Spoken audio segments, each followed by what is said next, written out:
Mais uma vez, boa noite, pessoal. Primeiramente, perdão pela demora. Eu estou com um probleminha no meu microfone, então se alguém não estiver me ouvindo ou por acaso estiver falhando, vocês, por favor, me avisem pelo chat.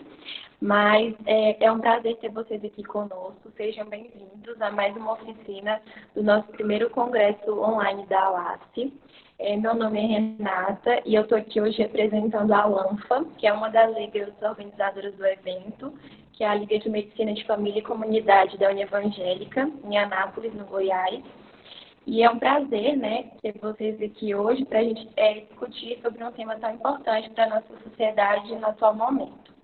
O tema da nossa oficina de hoje é Saúde e População meu microfone está com problema. LGBTQIA+, panoramas e desafios. O nosso palestrante de hoje é o Jean. Jean, você está me ouvindo? Estou te ouvindo, sim. Então, vamos lá. Eu vou apresentar para vocês o Jean. O Jean, ele tem 24 anos, é bacharel em Humanidades, graduando em licenciatura em História e mestrando em Estudos Rurais pela Universidade Federal dos Vales do Jequitinhonha, em Mucuruí, em Diamantina, Minas Gerais. Ele participa da Associação Brasileira em Estudos da Homocultura, trabalha como gerente de comunicação das redes sociais do Instituto Cultiva. Ele privilegia em sua carreira acadêmica os estudos da sexualidade, da violência simbólica e dos direitos humanos. E dentro dessas grandes áreas, ele busca entender as dinâmicas da violação de direitos da comunidade LGBTQIA+, e os movimentos de resistência que se dão nesses embates, no interior mineiro. Ele ministrou diversas palestras, minicursos, aulas e rodas de conversa que possuem relação com a temática e fez parte do coletivo de diversidade da Universidade Federal de Lavras, entre 2014 e 2016, e do coletivo Metamorfose, em Diamantina. Atualmente, ele centra seus esforços no mestrado que investiga as violações de direitos de grupos homossexuais na história de Diamantina e trabalha como gerente da comunicação do Instituto Cultiva. Boa noite, Jean, seja muito bem-vindo e sinta-se à vontade para iniciar. Tá bem, muito obrigado, Renata. Boa noite a todas as pessoas que estão me ouvindo. É um prazer, primeiro, né, estar aqui numa sexta-feira à noite, a gente discutindo um tema que, para mim, particularmente, é extremamente caro, por diversas questões, e a gente vai entender isso ao longo da noite, mas porque também é um assunto urgente, né? Ele é um assunto necessário, é um assunto que, sempre que a gente pode, a gente tem que estar falando dele, a gente tem que estar debatendo ele, porque a gente está falando aí de um panorama que ele é um tanto sensível, e ele ainda está em disputa e ainda está em construção, como a gente vai ver aí. A Renata me apresentou, muito obrigado, Renata. Eu vou transmitir minha tela rapidinho aqui para vocês, que eu preparei um slide só para facilitar um pouco, mas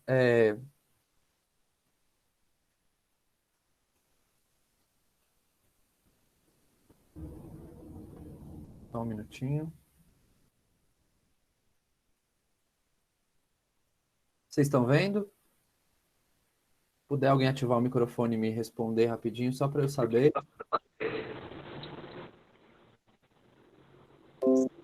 Sim. Muito obrigado.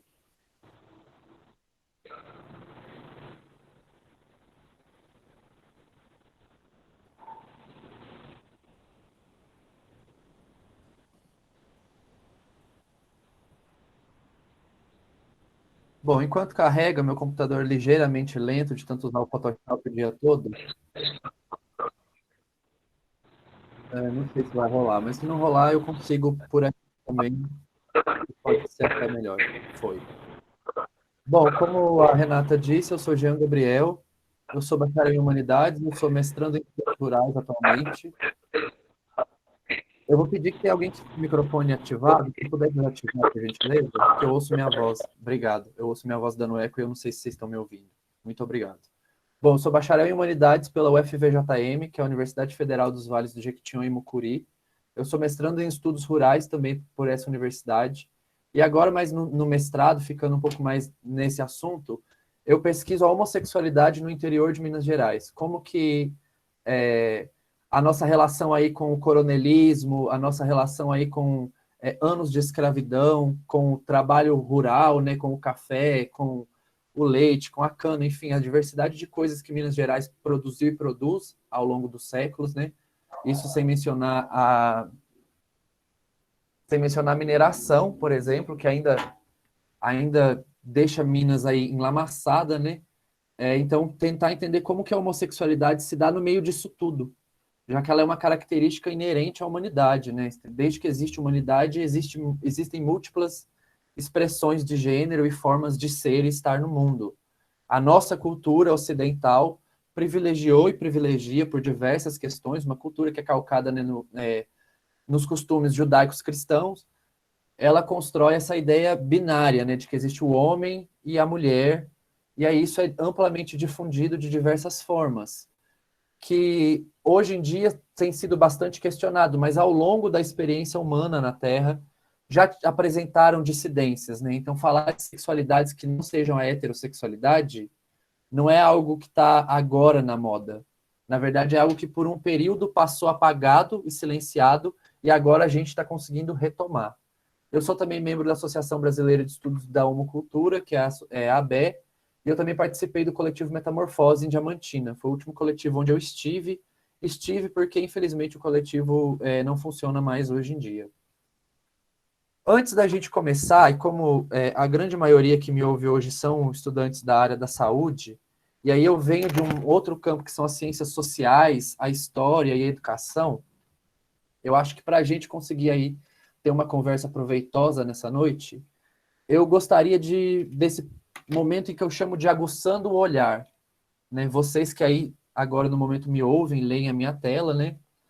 O que é esse aguçando o olhar?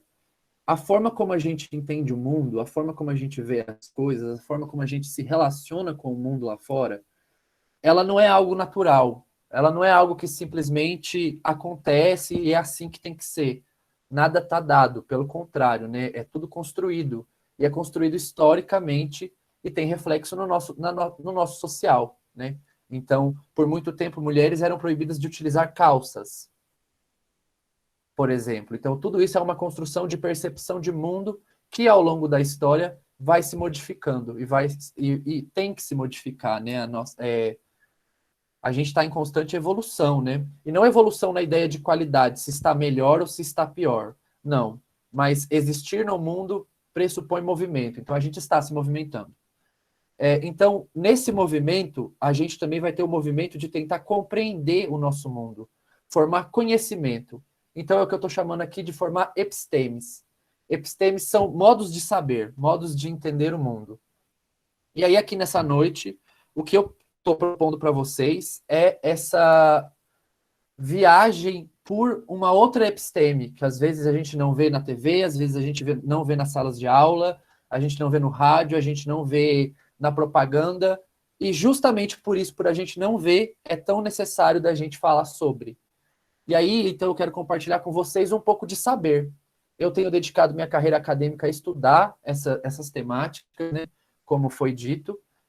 Eu tenho privilegiado isso, para além de ser um homem gay, latino-americano, mineiro, brasileiro, é um lugar que constantemente precisa ser tocado, porque toca lugares da sociedade que, como a gente vai ver ao longo da conversa, são muito necessários de serem tocados. E aí eu começo, então, chamando a atenção de vocês para isso, né? Para a produção de conhecimento, a episteme, a epistemologia e o saber. Eu não sei se vocês sabiam, mas saber vem de sabor. Sabor. E aí, pensar em sabor é pensar na cozinha. Vou chamar vocês para pensar uma dimensão da casa que é muito comum às mulheres por uma questão histórica, não é uma questão natural, é uma questão histórica, né? Foi legado às mulheres o serviço da cozinha, o serviço de cuidar dos filhos, o serviço de cuidar do lar, em uma dinâmica que faz com que o capitalismo possa funcionar. Então, o homem pode ir para a fábrica, pode trabalhar, porque ele vai ter comida, roupa lavada. Imaginem se ele tivesse que fazer isso tudo que historicamente foi incumbido à mulher. Hoje em dia, do final do século passado para esse, E aí a gente tá vivendo, né? E todo mundo percebe isso, é ligar a TV, é ouvir o rádio, é olhar ao nosso redor, o embate dessas coisas. Então a gente tem um choque de epistemes. Tem epistemes que estão se chocando, e aí o tempo todo são novas formas de saber. E novas formas de saber que tem que achar um meio de coexistir nesse mundo. A episteme que eu convido vocês para a gente utilizar hoje é justamente o conflito. E aí eu estou transmitindo ainda, né? Vocês estão ok. Vamos imaginar duas placas tectônicas que se choquem. Eu estou convidando vocês para a gente não ser nem a placa que está de um lado, nem a placa que está do extremo do outro oposto. Eu estou chamando vocês para a gente ser o choque, para a gente ser o que está ali no meio, ser a ruptura. E aí, nessa viagem, então, pela cozinha, eu tenho uma curiosidade para contar, que talvez não seja curiosidade. Mas o urucum, que depois vai se fazer o coloral, ele não atribui grande gosto à comida, mas ele atribui cheiro e cor. Então, sabor é muito mais do que o paladar, né? Tem o ditado que permeia muitas cozinhas que também se come com os olhos. Os gregos quebram os pratos para fazer barulho porque eles acham que eles têm que comer com todos os sentidos. Então, saborear é muito mais do que o ato de comer simplesmente. Então, saber é muito mais do que o ato de apenas entender o que está sendo discutido e pegar aquele conteúdo para você e falar: ah, entendi, já sei como lidar. Não, ele pede uma dimensão que eu não vou conseguir ensinar. Você tem que aprender na sua própria construção, que é uma dimensão que tem a ver com empatia, que tem a ver com acolhimento, que tem a ver com algo que eu acho que vocês na saúde, quando a gente pensa a dimensão da saúde, né, é um valor que sempre é relacionado e sempre é atribuído, né, essa dimensão do cuidado, essa dimensão do cuidar. Mas talvez mesmo a dimensão do cuidado, se ela vem carregada de uma episteme, de um saber prévio, que de alguma forma fere outras possibilidades, a gente precisa rever. Então aqui eu chamo a gente para pensar uma outra episteme, e nesse sentido eu quero falar um pouco do queer, que tá aí um formato C-U-I-T-U-R, e a terminologia queer, que vem dos Estados Unidos, aí desde os anos... Aparece nos anos 70, mas a discussão vai se aguçar nos anos 80, mais ou menos. O que é isso? Bom, eu vou chamar vocês agora para a gente voltar um pouco lá na nossa infância. Deixa eu descobrir como que eu faço para... Vou parar a apresentação rapidinho e vou retomar daqui a pouco. Eu vou chamar a gente para lembrar um pouco da nossa infância, para a gente lembrar um pouco ou então de infâncias próximas a gente. Quando a criança nasce, quando a mãe descobre que está grávida, né, cria-se toda uma esfera de espera, de alegria. A gente aqui pegando a relação romântica com a gravidez, pegando os discursos que o senso comum convencionou do que é o processo da gravidez, porque a gente sabe que é uma outra realidade, e é uma realidade que é diferente a depender de questões econômicas, de questões étnico-raciais, de questões de gênero, de questões de acesso à saúde, localização geográfica, e por aí vai. A gente pode, né, atravessar essa informação de diversas maneiras. Mas vamos pensar assim, a gravidez ideal hoje no Brasil. O que impera nas redes sociais, como que é o ensaio de gravidez, como que é o processo de estar grávido de um casal padrão brasileiro de rede social. Já que rede social está aí tão presente hoje em dia, né? Que ela tem que virar também uma forma da gente ter episteme, da gente pegar algo dela e a partir disso passar a conhecer. A mãe descobre então que está grávida e aí gera-se toda uma expectativa. Por um tempo não se compra nem roupas azuis, nem roupas rosas, compra ali um amarelinho, compra ali uma cor mais neutra, porque ainda não sabe o sexo do bebê, e aí gera-se toda essa espera, faz-se o exame, faz o chá de revelação, que aí tem várias formas, o bolo tem o recheio de tal cor, ou o balão que estoura, enfim, diversas formas até divertidas de se pensar essa questão. E aí descobre que, então, Dona Ana está grávida, Dona Ana e seu João estão grávidos, estão esperando uma criança que tem vagina. Então o balão é rosa, o quarto é rosa, bonecas, banheira, fogão, panelinha, etc, etc, etc. Enquanto isso, no extremo oposto do globo, fulano e ciclano descobrem que estão grávidas e tem pênis, então é um menino. Azul, bolinha, carro, futebol, e toda essa construção, então, do que é o masculino e do que é o feminino. Isso são epistemes, são formas de conhecer o mundo também. E é assim que a gente vai se relacionar com o mundo por muito tempo da nossa vida. Deixa eu ser bem literal, vou pegar até uns bloquinhos de post-it coloridos aqui que vão ajudar a gente a refletir um pouco.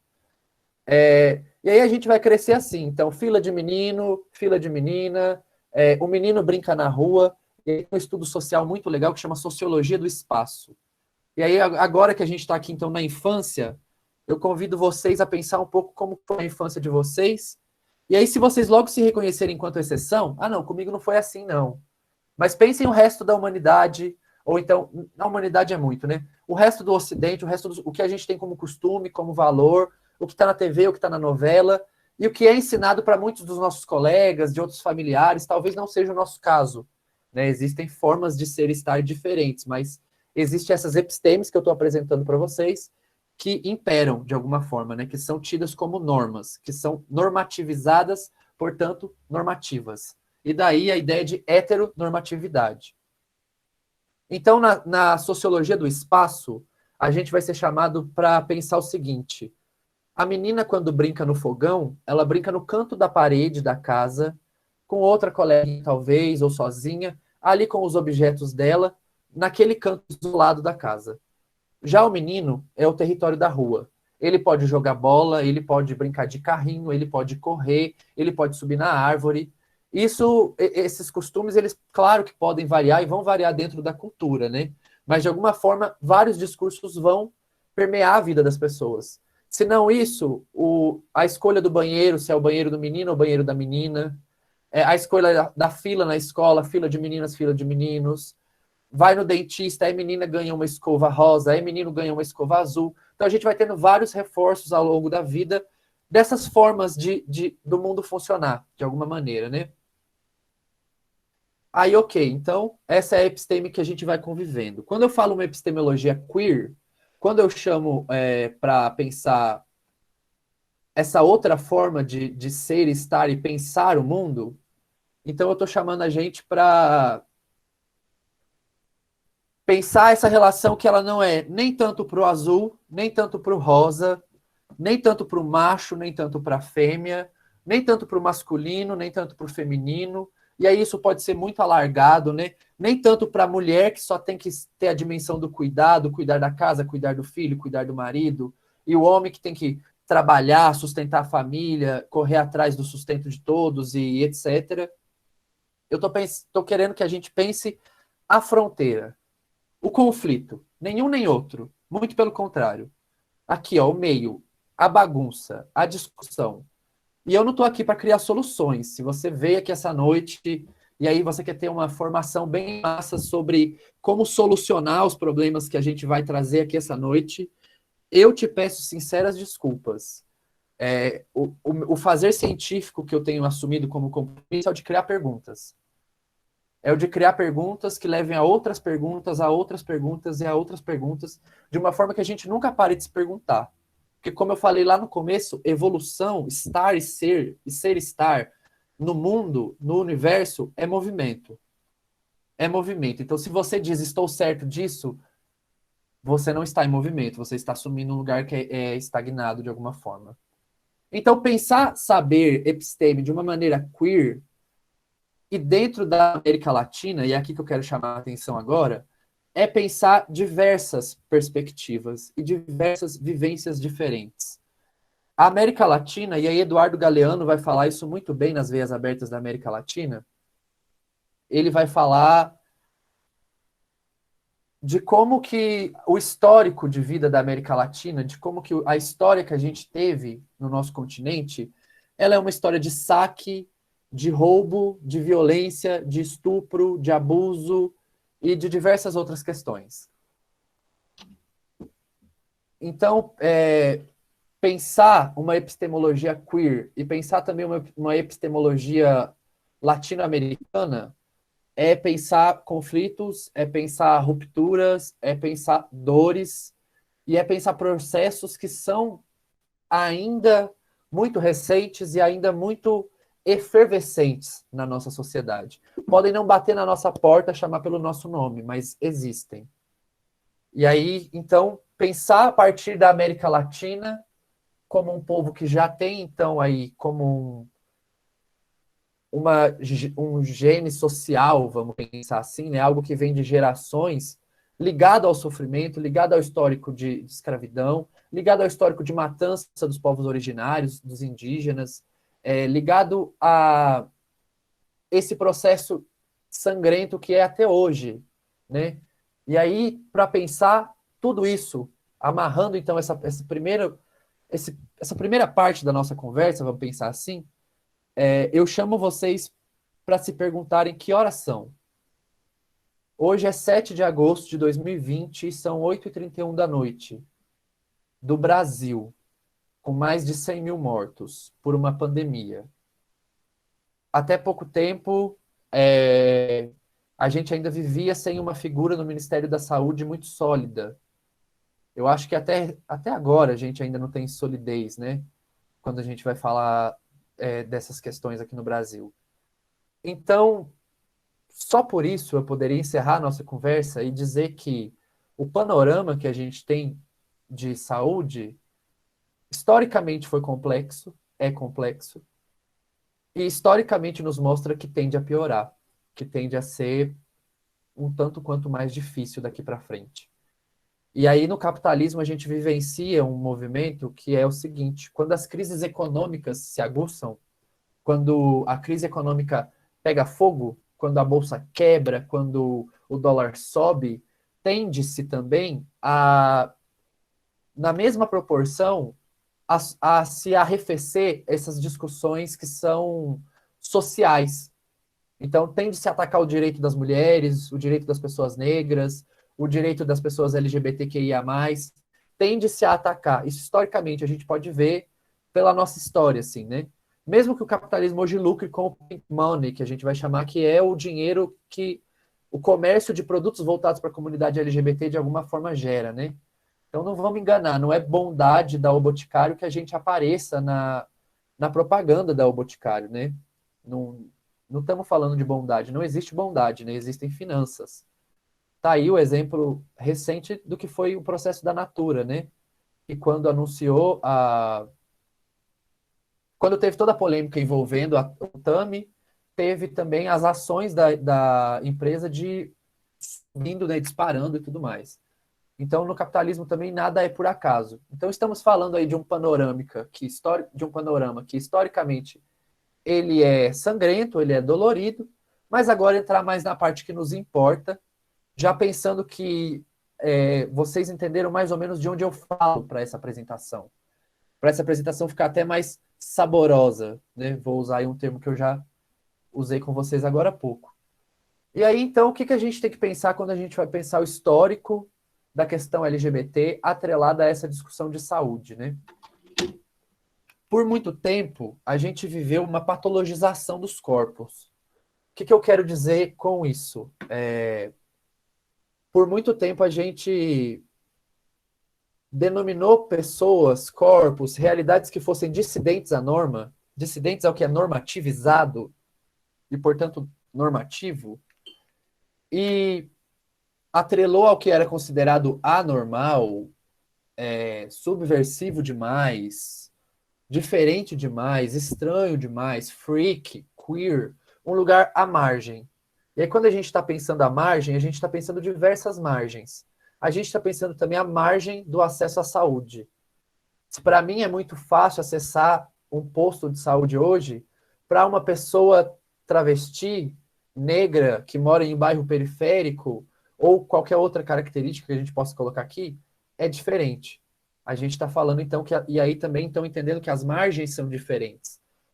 Entre os marginalizados há também diferentes margens, né? E aí, indo um pouco para o que o Foucault vai chamar de microfísica do poder, né? O biopoder, no caso. Que é isso, é quando todo o espaço é permeado por relações de poder, todo o espaço.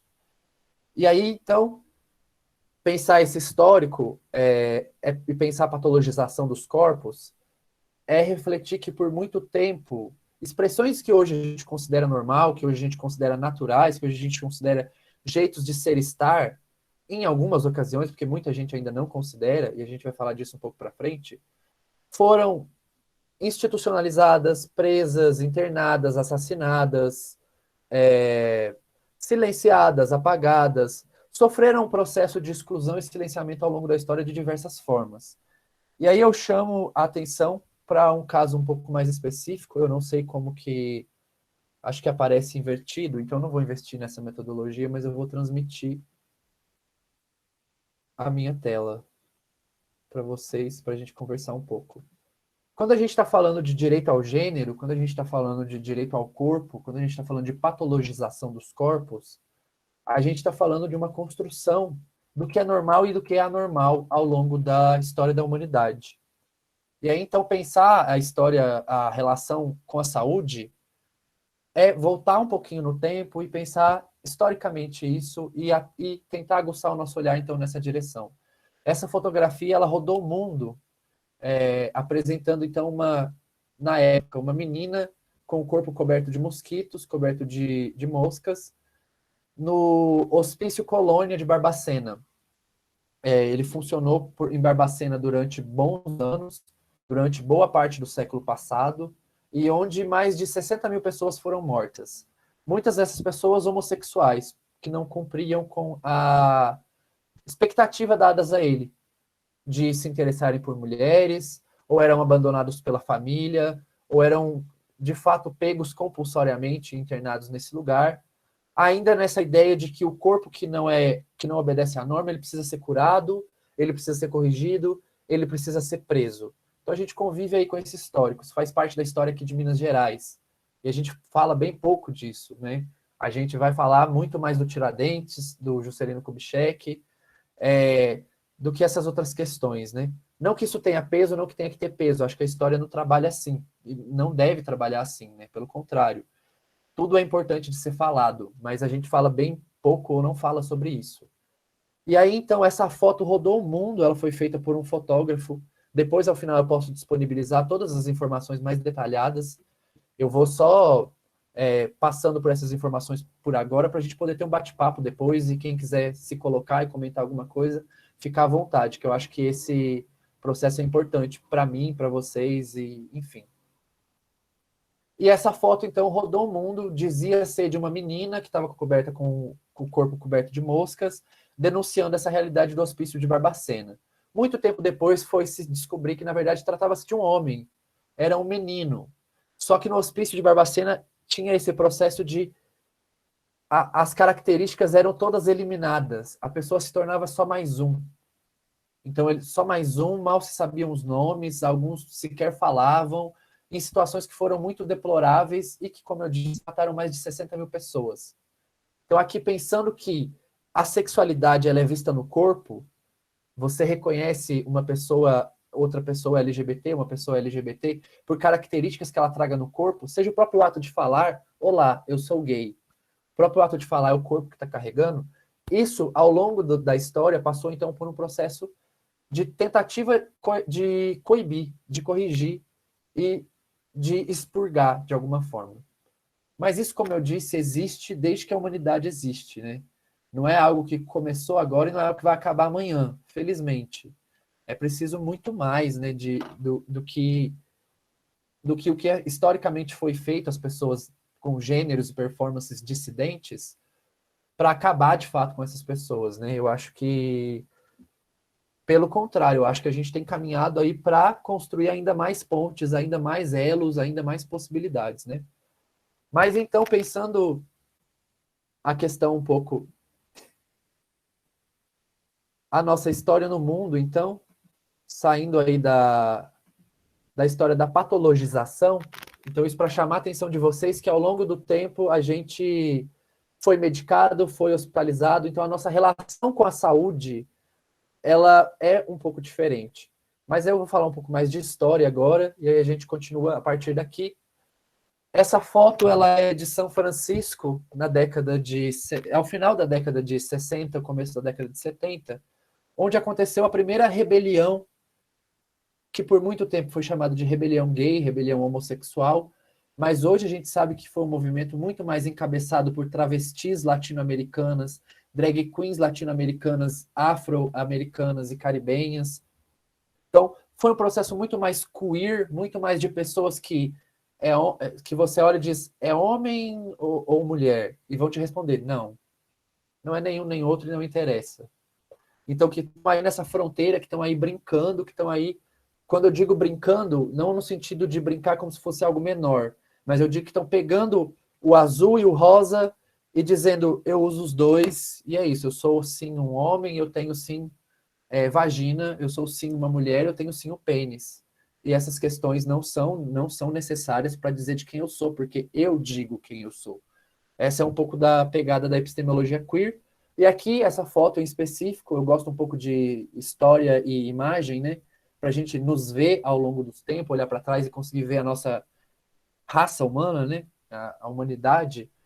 Então, Stonewall foi uma rebelião que aconteceu aí ao final da década de 60 começo de 70, onde travestis, transexuais, drag queens, gays, lésbicas, bissexuais e diversas outras formas de ser e estar entraram em uma rebelião contra a polícia. A polícia norte-americana, nessa época, prevalecia sobre a lei seca, a lei com o corte do álcool, né? Então existiam diversas batidas muito opressoras em bares, em boates e etc. Stonewall era especificamente um gueto gay da época, um lugar onde as pessoas iam para se divertir, para se conhecer, para trocar afetos. Era um lugar meio que um clube, uma boate, alguma coisa nesse sentido. E aí a polícia veio então numa noite, na noite de 28 de junho, desculpa, por isso o Dia Internacional do Orgulho LGBT, para fazer mais uma dessas batidas que eram corriqueiras, que eram normais, e aí tentaram prender a segurança que era lésbica. E a partir desse processo, então, iniciou-se uma rebelião que durou dias. Os policiais foram trancados dentro do bar e o bar foi apedrejado. Jogaram tijolos, garrafas, e a rebelião durou dias pelas ruas. E isso foi considerado a primeira rebelião, então, né, da população LGBT aí em prol dos direitos LGBTs no mundo. Muitas pessoas vão dizer que essa rebelião é o primeiro movimento LGBT no Ocidente, né? Mas aí há um erro também histórico. É muito comum que quando a gente vá pensar o Ocidente, a gente volte os olhos para o que é chamado de Norte, né? E aí, voltando a falar da América Latina de novo, Stonewall aconteceu no ano de 1969.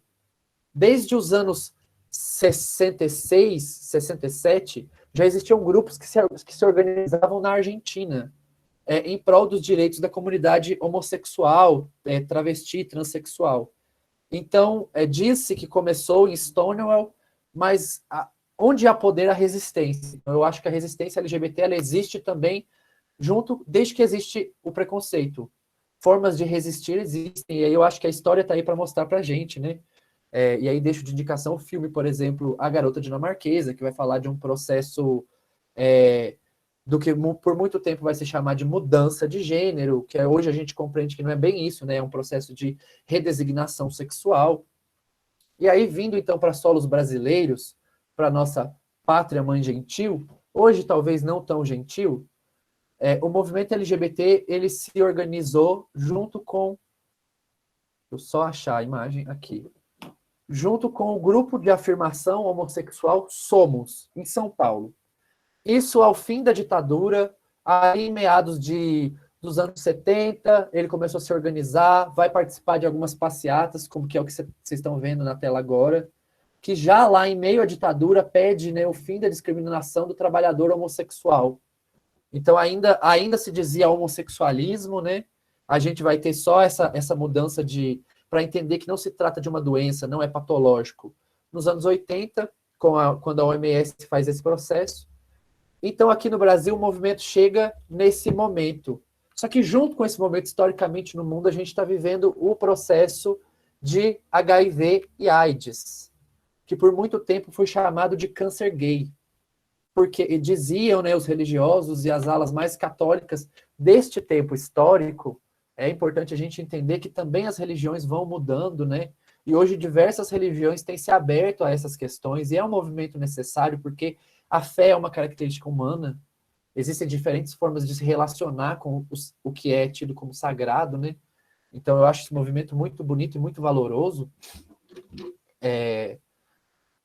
E aí, então, a gente vai ter esse momento histórico atrelado ao combate, atrelado à prevenção, atrelado à organização em torno do que foi o HIV e a AIDS aí no mundo nos anos 80, que foi, para a nossa comunidade, muito duro. Para a nossa comunidade foi um processo muito triste mesmo. E aí diversos filmes vão abordar isso. Eu posso deixar depois no chat dicas de filmes, se alguém quiser, porque eu acho que talvez seja mais gostoso assistir a essas coisas do que ter que ler dados e tudo mais, porque pode ser um pouco denso, um pouco cansativo, né? E aí eu não sei as universidades de vocês, mas a gente está tendo todo esse processo de educação à distância, né? Então talvez um filminho que também te faz refletir possa ser interessante. Mas aí, então, voltando a pensar a epidemia de HIV e AIDS no mundo, e aí aqui no Brasil também, paralelo a isso, a gente vai ter as discussões e a construção do Sistema Único de Saúde, que vem aí de uma maneira bastante cidadã, né, de uma maneira que visa construir uma cidadania mais equiparada e equitativa entre as pessoas, entre a comunidade, a população brasileira, né? E ele tem, então, aí diversos processos históricos e momentos que valeria a pena muito eu destacar, mas aqui eu vou me ater ao principal, que aí eu tô falando do SUS, eu tô falando da Constituição ao final dos anos 80, né? Mas eu já quero fazer um salto temporal para a gente pensar a dimensão do SUS para o ano de 2013, que é quando tem o lançamento da Política Nacional de Saúde Integral da População LGBT, ou então Política Nacional de Saúde Integral de Lésbicas, Gays, Bissexuais, Travestis e Transsexuais, que eu vou novamente apresentar para vocês. E aí, então, o SUS, em 2013, ele vai lançar o que é uma espécie de cartilha para explicar, tentar compreender, tentar apontar caminhos, tentar apresentar o problema do que é a saúde para a população LGBT e de como o SUS deve se portar frente a isso, né? Então, eu não vou abordar o documento todo, eu vou deixar como recomendação que em algum momento vocês façam a leitura. Ele é muito simples, é só procurar pelo título dele, que o primeiro link que o Google te fornecer já é o PDF em si, mas eu também posso mandar no nosso chat tranquilamente. Acabei de mandar para vocês, eu acho que vale a pena ter esse documento como referência, se você se interessa por essa questão. E aí, nesse arquivo, e aí nisso que foi a política de saúde integral, né, o SUS ele fez diversos cursos, ele fez diversas etapas de formação. Eu fiz o curso aberto do SUS de política integral, mesmo não sendo da área da saúde, mas eu queria muito entender melhor como que o SUS estava abrangendo essa questão. E eu vou ser muito sincero para vocês, foi o melhor curso que eu fiz da temática, desde que eu me propus a discutir a temática. Foi o curso que mais conseguiu abranger a questão LGBT e todas as problemáticas que eu já tive acesso, sendo muito sincero para vocês. Apesar de ser usuário, apesar não, né? Além de ser usuário do SUS e ter um carinho e reconhecer a importância e a dimensão dele, e a dimensão que ele dá a camadas que historicamente não foram tiradas do acesso ao SUS, foram tiradas do acesso à saúde, né? Vamos pensar assim, não do SUS, mas do acesso à saúde.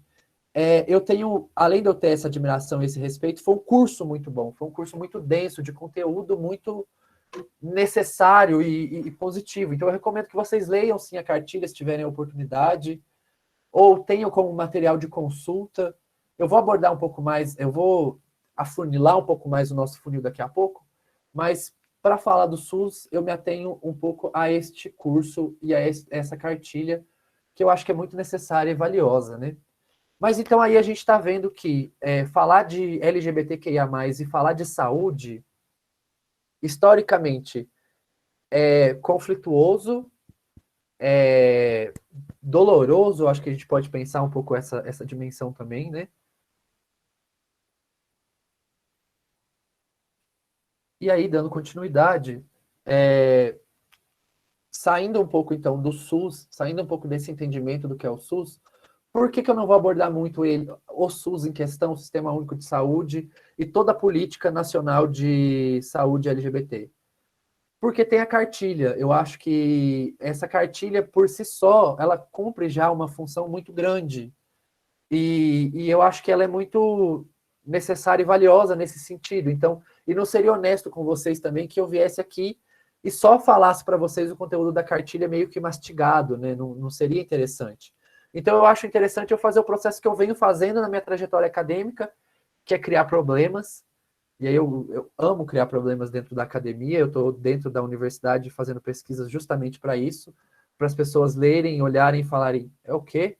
Mas, pera, eu coloco masculino ou feminino? Eu coloco... E justamente se questionarem essas coisas e terem uma outra forma de olhar o mundo, né? De ter o olhar de alguma forma aguçado por essas questões. Então, mas aí saindo um pouco da dimensão do SUS, saindo um pouco dessa dimensão, pensar coisas que se relacionam com a saúde de outras formas também, né?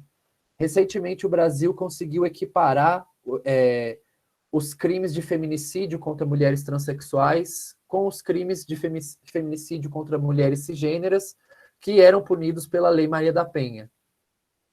Isso é um avanço. E aí, pensando aqui um pouco do problema, deste problema em si, a grande maioria aqui, pessoas que estão na área da saúde, né? Chega uma mulher trans que foi agredida no programa, ou pelo companheiro, ou pela polícia na rua. Como que você lida? Você está preparado para lidar? Você vai pedir os documentos? Ou você vai abordar perguntando se tem um nome social pelo qual a pessoa quer ser tratada? Ou você vai optar por você mesmo fazer a leitura, né? Ah, está aqui no documento João, então é um homem. Ei, fulano.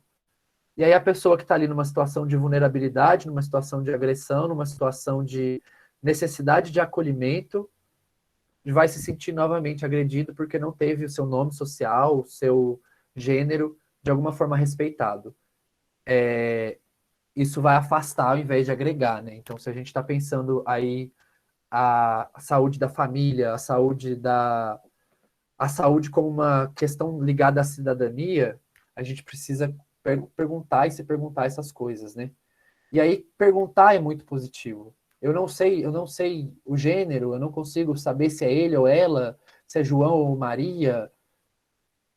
Você pode perguntar. Boa tarde, você prefere ser chamado ou chamada por ele ou por ela? Como você gosta de se identificar? Ah, eu percebi que seu documento tem uma outra foto, você quer ser tratado de uma outra maneira? Isso pode fazer com que a pessoa talvez tenha um acolhimento. E quando a gente está falando de saúde, quando a gente está falando de profissões que são ligadas de alguma forma ao que é público, né? A gente está falando da presença do Estado também. Então, a forma como essas pessoas se relacionam com o Estado, em grande maioria, o acesso que travestis que estão na prostituição, e aí isso são dados, eu vou abordar eles daqui a pouco, travestis que estão na prostituição, mulheres trans que estão em situação de vulnerabilidade social, a relação que elas têm com o Estado normalmente é a polícia. E a gente sabe que não é uma relação muito positiva, é uma relação pelo contrário, é uma relação de poder muito, novamente a palavra, dolorosa. Algum tempo atrás, teve um caso de uma travesti que foi assassinada em uma avenida de São Paulo. E aí, quando questionaram, né, se a polícia não tinha feito nada, o que tinha acontecido, onde estava a polícia, elas falaram que a polícia cobrava delas R$ 5 por noite para vigiar a rua para elas, senão a polícia nem passaria ali. R$ 5 por noite parece pouco, se a gente for pensar, os padrões de prostituição que a mídia nos vende, né? A Bruna Surfistinha com um apartamento, um flat no centro de São Paulo. Mas R$ 5 representa um quarto do programa de uma travesti em muitos lugares do Brasil. Que a média do programa de travestis no Brasil é em torno desses 15, 20, R$ 30. Então a gente não está falando de um programa de luxo, a gente está falando, pelo contrário, de um panorama que é extremamente humilhante, extremamente desigual, extremamente sangrento, abusivo, e aí a gente pode usar diversas palavras aqui para falar do quão cruel é isso, né? E aí, quando eu falo de prostituição e as pessoas trans e travestis, mulheres trans e travestis, é um dado, 90% das travestis brasileiras estão na prostituição. Aí a gente olha esse dado e vai tomar o café da manhã tranquilamente, vai assistir Netflix tranquilamente, vai tomar nossa cerveja tranquilamente, e não se questiona muito do porquê, né, dessas coisas acontecerem. Essas pessoas têm lugar no mercado de trabalho, essas pessoas se sentem acolhidas na escola, e no hospital, e num consultório médico. Como que as pessoas se relacionam com a questão da saúde, da própria saúde? Como que mulheres lésbicas são tratadas no ginecologista? Já que muitos exames, a gente sabe, acabam sendo invasivos de diversas formas. A saúde da mulher lésbica é pautada nessas questões.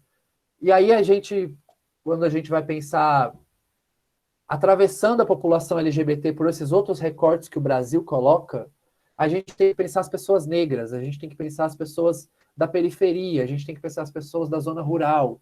Como que essas pessoas se relacionam com os próprios corpos? E como que esses corpos vão se relacionar com os sistemas de saúde?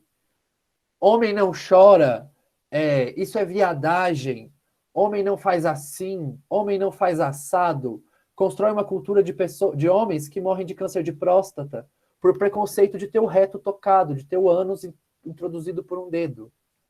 Constrói estigmas que matam as pessoas.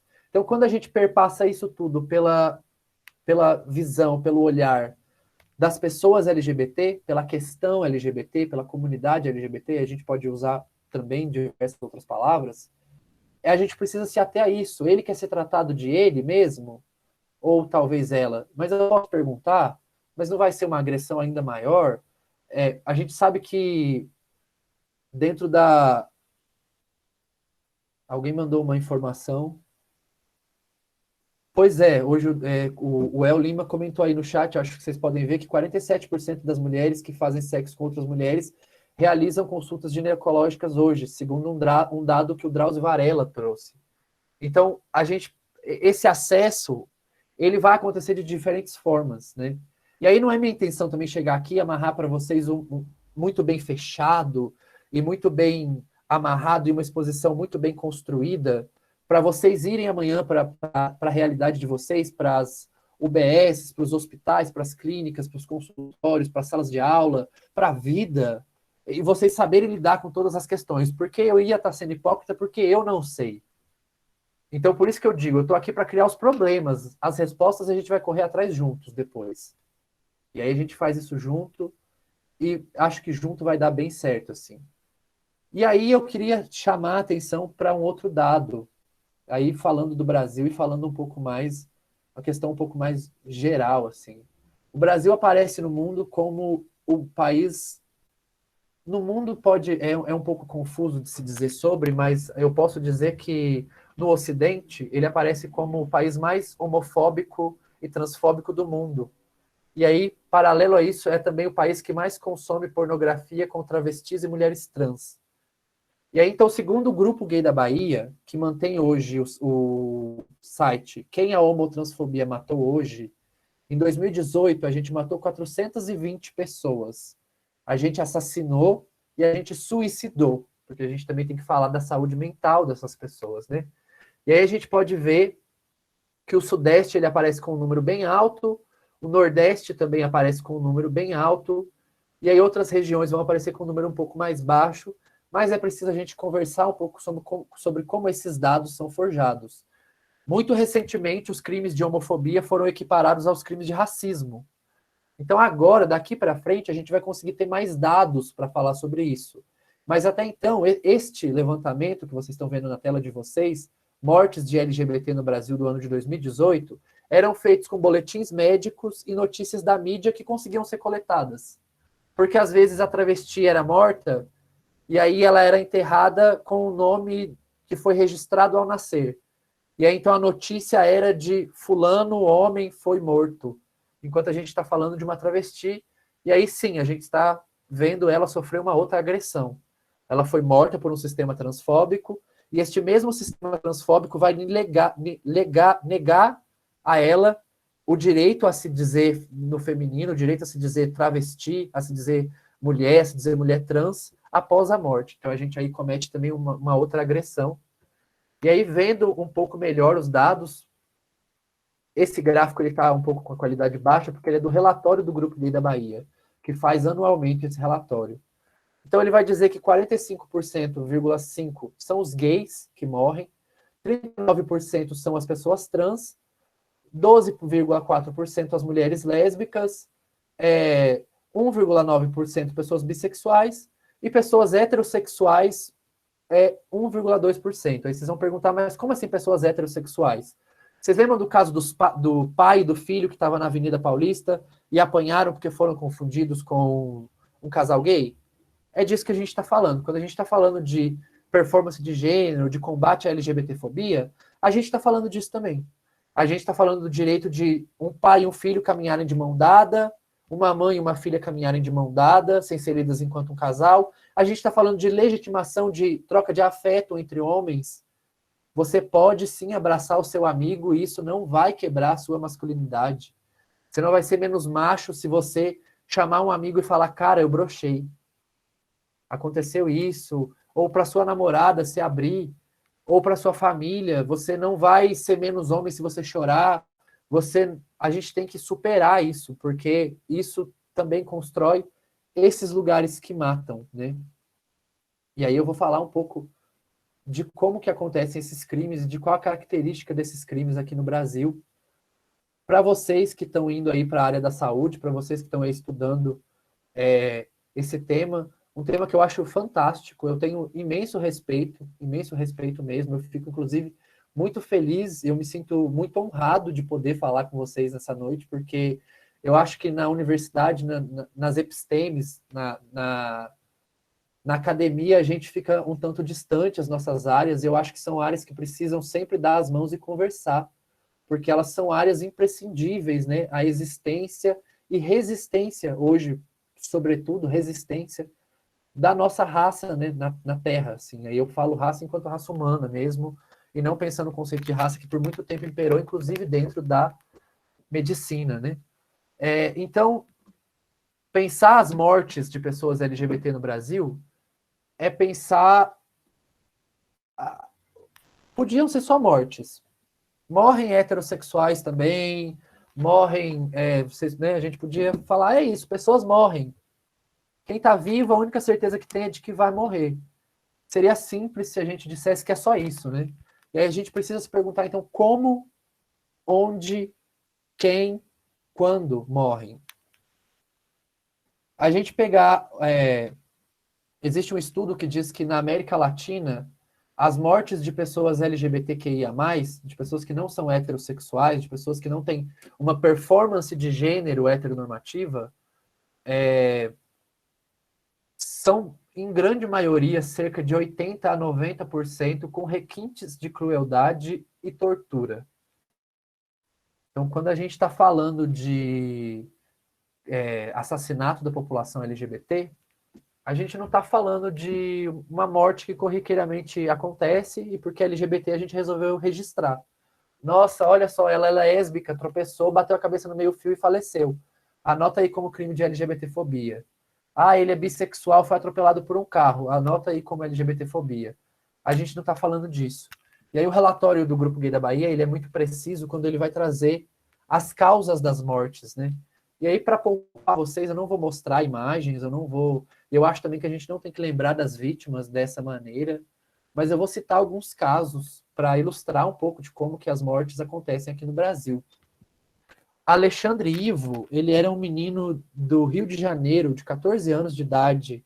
Ele gostava de coreografia, gostava de dançar, mas era muito apegado à mãe, muito quieto. E aí, pré-adolescência, né, 14 anos, ele resolveu sair uma noite para aproveitar com os amigos, né? essa fase que a gente está aí de se descobrir e tudo mais, e a mãe já entendendo um pouco das questões do filho, ela tinha um grande respeito, ele não voltou para casa naquela noite. E aí, quando encontraram o corpo do Alexandre Ivo, ele foi torturado por 2 horas, com muitos requintes de crueldade. Ele foi enforcado com a própria camiseta. Ele tinha 14 anos de idade. E aí poderia ser uma exceção, eu poderia pegar aqui o pior dos casos, mas eu conto para vocês que esse é um dos casos mais leves que eu conheço. Alguém que morre com 10 facadas na cara. É o caso de muitas travestis no Brasil. Quando você atira uma arma, por exemplo, pá, e você tem a intenção de matar, uma bala talvez baste, uma faca em uma região certa para se fazer isso talvez baste. Mas quando você dá 10 facadas na cara de uma outra pessoa, o que mobiliza e motiva seu ódio dessa maneira? Aí a gente é uma pergunta aí até filosófica, né, do caráter humano, né, uma questão moral, que a gente não vai responder aqui. Acho que a gente não vai conseguir nem se a gente fique a noite toda aqui debatendo, discutindo e etc. Porque é uma questão realmente complexa de ser pensada. Mas no Brasil, as pessoas LGBTs, quando morrem, elas morrem, então, em sua maioria, as travestis morrem nessas condições. Em causas que vão ser registradas enquanto suicídio, teve um caso em São Paulo que foi registrado como suicídio. Um menino, um jovem, 18, eu acho, 18, 19 anos, que ele saiu de madrugada de uma boate LGBT no centro de São Paulo, e caminhando para casa, não se sabe muito bem se caminhando para casa, mas sabe que ele desviou do percurso e se jogou de um viaduto. É isso que o obituário dele diz. Só que ele se jogou do viaduto com 2 pernas quebradas, com o rosto esmurrado e uma barra de ferro atravessada na perna. Então ele fez isso tudo e ainda se jogou de cima de um viaduto. Me parece. Não parece possível. Não consigo nem fazer uma ironia com isso. Não é possível que a gente diga que isso foi um suicídio. As travestis que morrem no Brasil, elas morrem literalmente com o peito para um lado, as tripas para o outro, extremamente humilhadas numa situação degradante. A grande maioria das mortes acontecem em BRs. A gente está falando então aí de uma questão ligada ao mercado de trabalho, de alguma forma, ligada ao acesso dessas pessoas a espaços formais de ensino e etc. E aí tudo bem, falei todas essas coisas aqui, eu poderia continuar, eu poderia falar da criança que teve os órgãos internos esmagados de tanto o pai dar soco porque ele gostava de dançar, poderia falar desse caso. Eu poderia falar da Dandara, que morreu a pauladas e foi arrastada num carrinho de pedreiro, e teve o vídeo dela amplamente divulgado no WhatsApp. Poderia falar desse caso também. Eu poderia falar da Gisberta, que foi uma travesti, uma mulher trans que foi embora do Brasil nos anos 70, e ela foi para Portugal, conseguiu viver um tempo bem, mas depois ela caiu em situação de rua, e ela ela começou a viver na marquise de um prédio em construção, uma construção abandonada, onde perto tinha um poço. E aí umas crianças começaram a visitar ela, no começo amigáveis, depois começaram a torturar, depois torturavam mais, até que um dia essas crianças torturaram tanto Gisberta que acharam que ela tinha sido morta, que ela tivesse apagado e ficado inconsciente, e jogaram ela num poço de água, isso depois de alguns dias agonizando e tudo mais. E aí, depois, quando acharam o corpo dela, que foram fazer a autópsia, descobriram que, na verdade, ela morreu afogada. Então, ela foi jogada com vida no poço e confundiram, acharam que ela estava morta. E aí, quase indo para o encerramento, para onde eu quero trazer os nossos problemas, né? Mas nada do que eu disser ou do que eu fizer aqui nessa noite vai fazer com que o principal, eu acho, para pensar a relação da saúde com a comunidade LGBT, com a população LGBT, com as pessoas LGBT, com as lésbicas, gays, travestis, transexuais, bissexuais, pessoas queer e pessoas que não se definem, pessoas agênero, pessoas transgênero. E aí, assim, a gente coloca o mais, a gente diz LGBTQIA+, porque lembra que eu disse lá no começo que ser e estar no mundo é movimento? Então ninguém disse que você vai nascer algo e morrer 100% aquilo, porque vai ser da sua experiência com o mundo. A gente vivencia no Brasil, tantos homens trans que se descobrem já em idades avançadas, mulheres trans que se descobrem já em idades avançadas, como é o caso da Laerte Coutinho, que é uma ilustradora incrível brasileira, uma cartunista, na verdade, incrível brasileira. É como foi o caso do João Nery, que é um homem trans que se descobriu aí já em idade avançada também. E então, assim, tudo que é sólido se desmancha no ar. A única certeza que a gente pode ter. Então, hoje dizer LGBTQIA+, é suficiente. Amanhã talvez não seja. Amanhã talvez venha alguém e diga, eu não sou nem esse nem aquele. Ó, tem uma outra forma de se expressar aqui. Tem uma outra forma de ser e estar. De ser potência. Somos pessoas, somos potências, né? A gente não... Manuel de Barros tem uma frase muito bonita que é: a ciência consegue nomear os órgãos de um passarinho, consegue falar quantos ossos ele tem, como que sua pena muda de cor, mas nunca vai conseguir precisar do que motiva ele a voar. Então, tem uma dimensão que é muito maior do que entender o nome, entender o conceito, e tem uma necessidade, que é, novamente, volto ao primeiro tópico que eu chamei, que é aguçar o nosso olhar. Né? De nada vai adiantar eu te trazer aqui diversos nomes, diversas palavras, diversos conceitos e contextos, se na sua realidade essas coisas não te tocarem de alguma forma. Né? Então, assim, não é fácil, mas também ninguém disse que seria, né?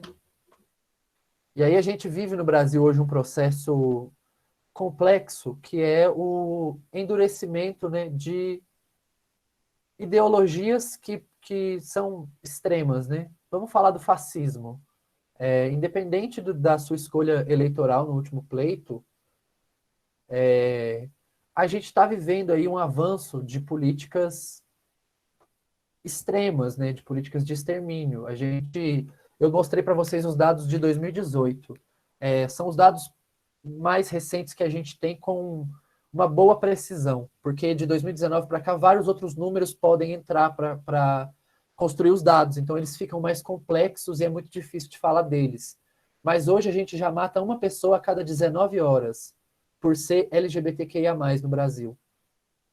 Então, uma pessoa a cada 19 horas significa que a gente mata mais de uma pessoa por dia. E isso é pior se a gente for pensar pessoas LGBTQIA+ negras, pessoas LGBTQIA+, da sigla T, travestis e pessoas transexuais transgênero. Tudo isso, então, se a gente sai dessa noite com esse pensamento de que a realidade é muito mais complexa que só A e B, 1 e 2, rosa e azul, e eu preciso, como pessoa, como futuro médico, como profissional, como alguém que vai estar lidando com essas realidades, me sensibilizar de alguma forma com essa causa, eu já vou ter me sentido assim, profundamente feliz. Vou dormir hoje dando risada e batendo palma, se é que isso é possível. Porque é isso, a gente tem aí um tempo para conversar, né? Eu quero ouvir vocês também, eu estou vendo que já tem alguns comentários no chat. Eu acho que é importante a gente conversar, a gente trocar ideias. Estou aqui para responder perguntas, estou aqui para indicar material. Posso fazer isso depois também. Daqui a pouco eu vou deixar vou até mandar aqui, caso vocês tenham alguma dúvida posterior, o meu e-mail, a gente pode entrar em contato, a gente pode trocar figurinha, a gente pode trocar conteúdo, acho que isso é importante, acho que a gente precisa estreitar, como eu disse, né, as nossas pontes e fazer com que a universidade seja essa possibilidade de construir pontes, né?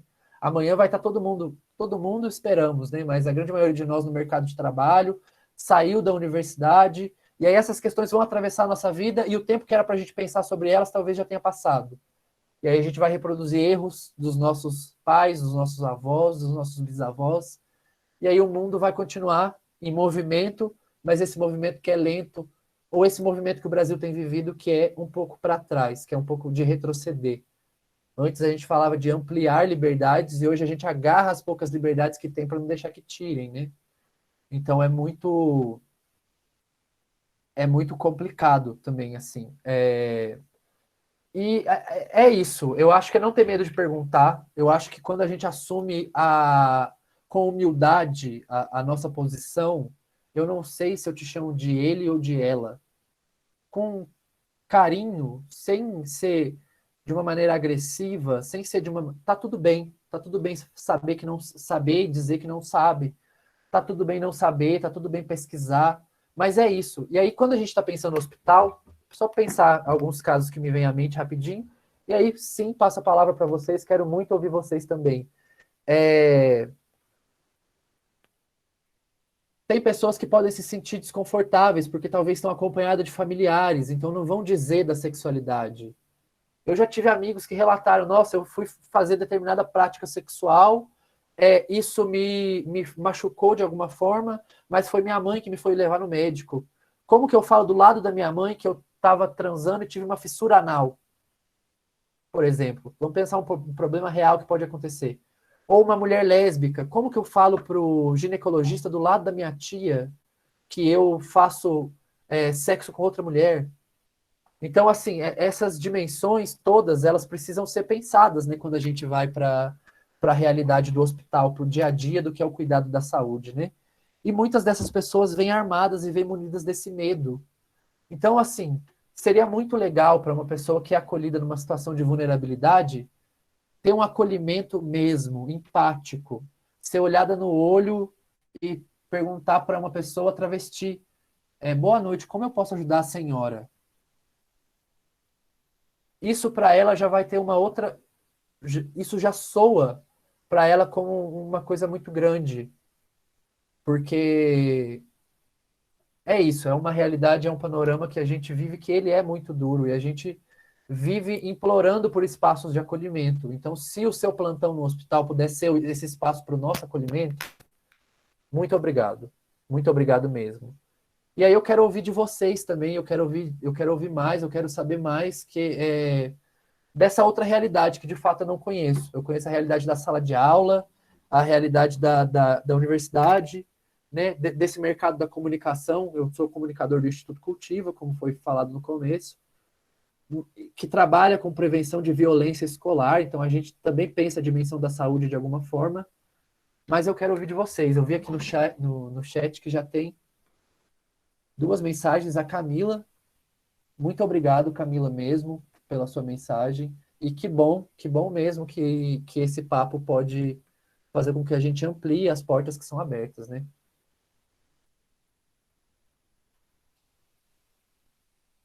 Exatamente isso, assim. A heteronormatividade, ela construiu que o normal no mundo é ser hétero. Então, se você nasce menino, é esperado que você namore meninas, é esperado que você goste de futebol. Então, é esperado que você tenha uma relação mais estreita com a violência, sabe? Por que que você não bateu nele de volta? Por que que você não revidou?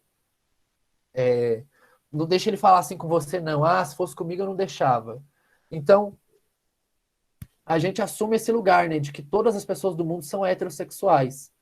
E aí, uma outra forma de ver é justamente bagunçar isso, né? Pensa o contrário. De todas as pessoas do mundo, algumas são heterossexuais. Pronto. E outras não são. Então, aguçar o nosso olhar para essa realidade, ela é muito necessária, extremamente necessária. Que aí você passa a respeitar os corpos, né? E para algumas pessoas pode soar pequeno. Nossa, mas chamei a travesti de ele. Isso aí, não é nada. Não é nada para você que com certeza teve o seu gênero respeitado ao longo da vida. E não sabe o quanto isso é marcante. Você não teve que lidar com piadas que toda hora te atingem de diversas formas pelas questões de gênero. Pela forma como você fala, como você anda, como você brinca, como você sorri, e etc, etc. Então, esse é um lugar né, assim, confortável para você.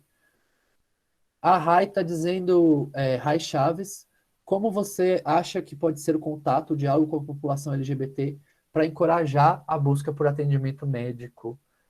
Eu vou transmitir minha tela novamente para falar um pouco disso.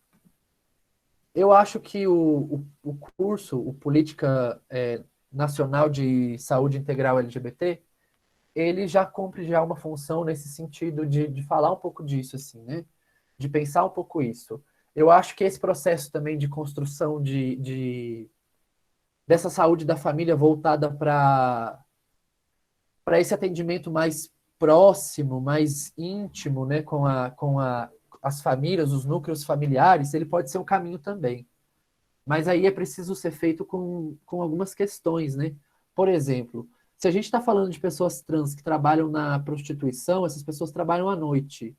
Então, ao longo do dia, elas vão estar preocupadas com outras coisas, né? Com outras, talvez dormindo, descansando, talvez trabalhando novamente, nunca se sabe, né?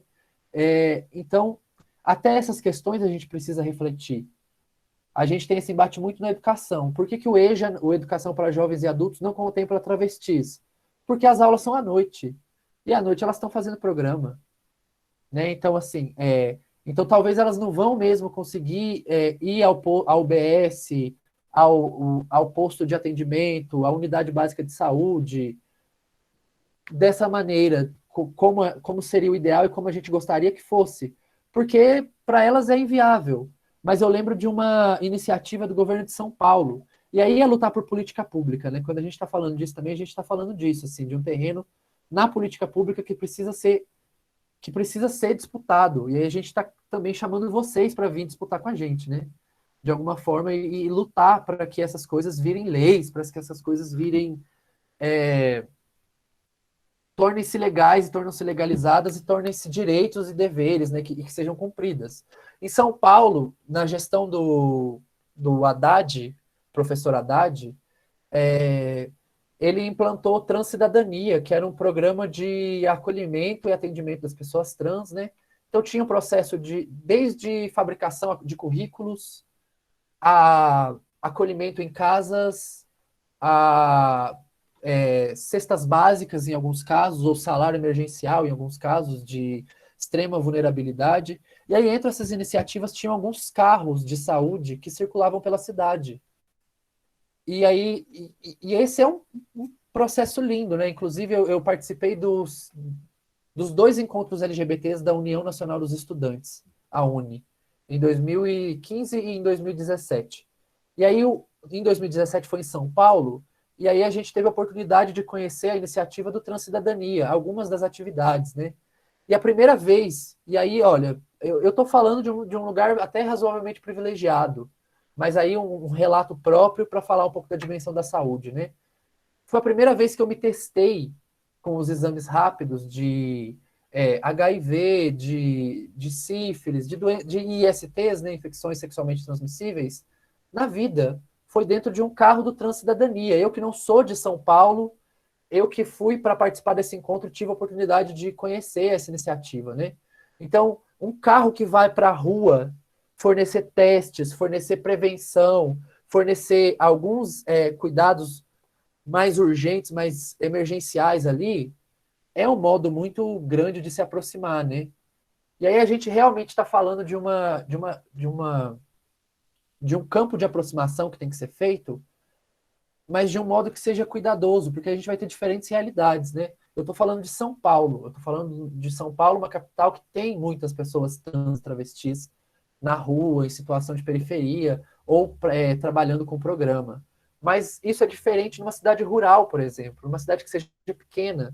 Eu sou do interior de Minas e me mudei para Diamantina, que também é interior de Minas. Então, minha vivência é toda interiorana, é toda rural. Então, eu acho que como criar esse diálogo é preciso ser pensado de acordo com cada realidade.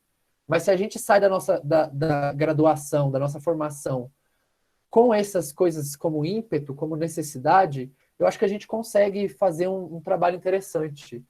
E aí eu vou responder você já já, Bruno. Só mostrar novamente que circulou por muito tempo ultimamente, infelizmente, eu vi que não tanto, mas a campanha do SUS de saúde integral da população LGBT era uma campanha também com cartazes que falavam do nome social, que falavam que no SUS travestis e transexuais têm um atendimento acolhedor como elas merecem.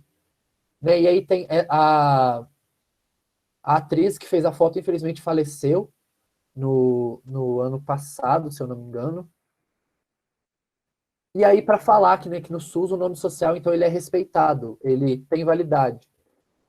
Ele deve ser utilizado.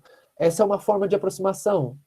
Né? E aí a gente que convive aí com a realidade das UBSs, nos estágios e tudo mais que a gente participa nas graduações, né, nos espaços de formação. Já consta, e o El está comentando também, que já consta nos prontuários médicos a possibilidade de nome social. Então, assim, o diálogo ele tem aumentado. Só que ainda tem esse desafio de fazer essas pessoas entenderem que a saúde é para elas, que o Estado tem uma dimensão que pode sim acolhê-las. Né? Esse aí é um desafio, eu acho que é um desafio que cabe a nós, assim, eu acho que é um desafio que vai indo para essas realidades. O Bruno está trazendo um relato de que ele fez o atendimento em um estágio a uma travesti, e que ela relatou que se sentiu acolhida e como que foi importante para ela, porque ela estava com medo de ir até a unidade. Então, confirma o que a gente vem conversando aqui, né? As pessoas já chegam com um certo receio, né? Já chega com uma certa... Já tem um certo medo, porque o exemplo que teve de Estado até então, a escola, a polícia, nunca foi benéfico. Pessoas travestis não terminam o ensino médio, em sua maioria. Pelo contrário, elas saem da escola lá pelo sexto, sétimo ano. A expectativa. E aí, mais um dado que tem a ver com a saúde. A expectativa média de vida do brasileiro varia entre os 70 e os 75 anos. A expectativa média de vida da travesti brasileira é de 35 anos. Por que que uma pessoa travesti ou transexual tem que viver a metade do que você, pessoa hétero que me ouve, vive no Brasil?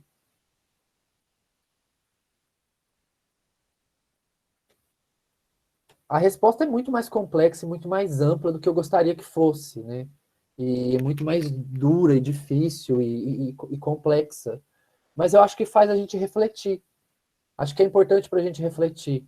Então, se a gente está aqui numa noite de sexta, quase 10 horas da noite, e a gente ainda está aqui, 39 pessoas comigo aqui, possivelmente me ouvindo e me vendo para a gente ter essa conversa, né? Alguma coisa nos fez estar até aqui, chegar até aqui.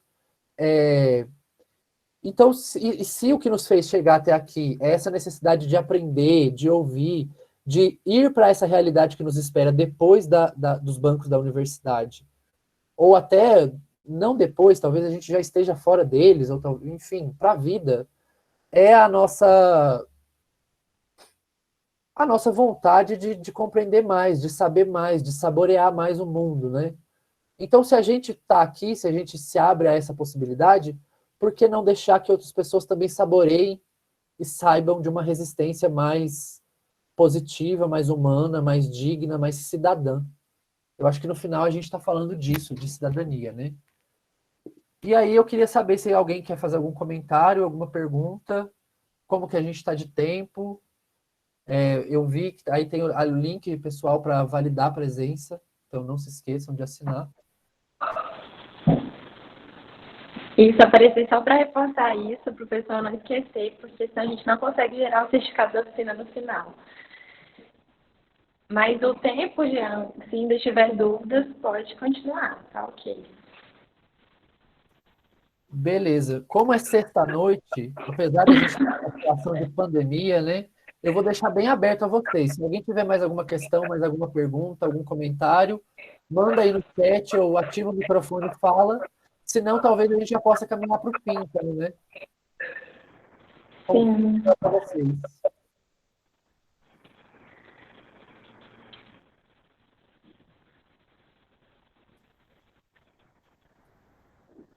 Vamos esperar um pouquinho para ver se alguém fala alguma coisa, senão a gente encerra.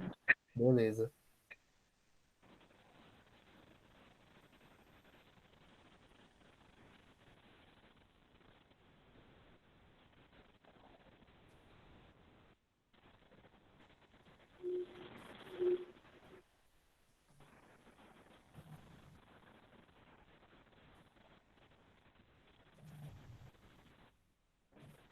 Bom, dou-lhe uma, dou-lhe duas, dou-lhe três. Então, antes de encerrar, pessoal, eu vou só fazer a leitura de um texto rapidinho, que ele se chama. Eu fiz há um tempo atrás uma roda de conversa com o pessoal de Teófilo Otoni, da medicina de lá, foi muito legal esse curso. Inclusive, foi possibilitou, de certa forma, o convite para estar aqui hoje, né? E aí eu li esse texto na ocasião também, e é um texto que eu carrego comigo, que eu tenho muito carinho por ele, porque eu acho que ele fala justamente disso, né? De se importar com a condição do outro, de olhar para o lado, de se perguntar que horas são e quem vem comigo, e como vamos, principalmente, né? Então, é um texto do Bertolt Brecht chamado Intertexto. Primeiro levaram os negros, mas não me importei com isso, eu não era negro. Em seguida levaram alguns operários, mas não me importei com isso, eu também não era operário. Depois prenderam os miseráveis, mas eu não me importei com isso, porque eu não sou miserável. Depois agarraram alguns desempregados, mas como eu tenho meu emprego, eu também não me importei. Agora estão me levando, mas já é tarde. Como eu não me importei com ninguém, ninguém se importa comigo. No final, eu acho que a gente está sozinho numa grande bola rodando, sem grandes propósitos muito explícitos para nós. A gente pode acreditar em propósitos, sim, a gente pode, mas nada nos dá 100% de garantia. Então, o que resta é uns aos outros. E se a gente tem uns aos outros, que a gente tenha todos os uns aos outros que sejam possíveis, independente do que eles carregam entre as pernas, de com quem eles dormem no fim da noite. Eu acho que todo ser humano precisa de cuidado, precisa de carinho, precisa de saúde.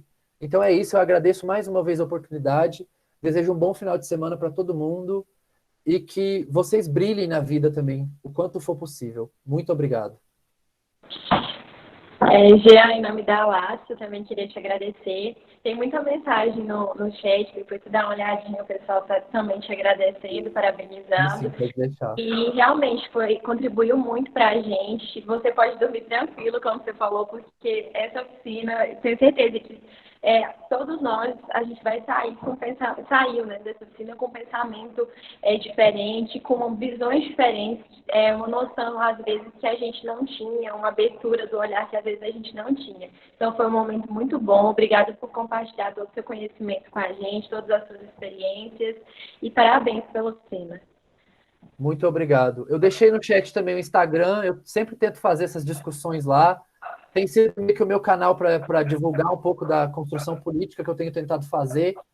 E é isso, é complicado, é difícil, é duro, mas eu acho que quando a gente faz esses espaços, a gente se fortalece, eu acho que é disso que a gente precisa. E eu parabenizo pela iniciativa, e eu agradeço a todo mundo que ficou até agora, a gente me ouvindo. Muito obrigado mesmo, de coração. Obrigada, Jean. Até mais. Foi um prazer. Até. Tchau, tchau. Tchau, tchau.